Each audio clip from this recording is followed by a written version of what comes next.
Alors, la plupart des entrepreneurs qui vous donnent de la valeur et qui vous expliquent comment faire des choses, la plupart d'entre eux, ils sont totalement fauchés. Pourtant, on vous répète constamment de donner de la valeur, de pouvoir expliquer aux gens comment faire les choses gratuitement. Mais si tu regardes ton feed aujourd'hui, tu vas avoir 10 outils pour réussir à utiliser GPT, une méthode dans cette étape pour devenir riche, et tu as probablement énormément de likes, beaucoup de partages et des gens qui enregistrent véritablement tous les conseils que tu donnes. Mais la réalité que personne ne voit véritablement et que toi tu sais, c'est que ton compte en banque, lui, il est vide. Alors souvent, ça va être parce que tu as confondu audience et clientèle. Donner de la valeur, c'est facile. N'importe qui aujourd'hui peut littéralement aller sur ChatGPT, créer des tutos et des scripts de vidéos.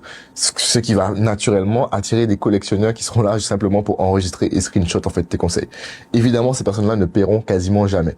Les entrepreneurs qui facturent cher font l'inverse en réalité. Ils ne sont pas là pour apporter de la valeur, ils sont là pour créer du désir. La valeur, elle éduque et le désir frustre. Quand tu éduques ton audience, elle se dit oh merci, super, j'ai tout compris, maintenant je vais appliquer directement. Il n'y a pas de désir.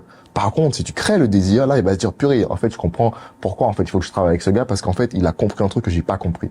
Et là, en fait, c'est là que tu commences véritablement à vendre. Alors, tu as deux choix aujourd'hui. Tu peux soit être le professeur gratuit sur Internet, ou alors te positionner comme la personne qu'on paye pour résoudre un véritable problème. Alors, arrête les trends de valeur où tu donnes des tutos pour expliquer aux gens comment gérer leur vie et concentre-toi véritablement sur ton monopole de perception et montre pourquoi tu es la personne qui sera capable de résoudre leurs problèmes. Et si toutefois tu commences à me dire oui mais Nathanaël, mais je dois prouver que j'ai l'expertise, je dois leur montrer effectivement que je sais ce que je fais, voilà.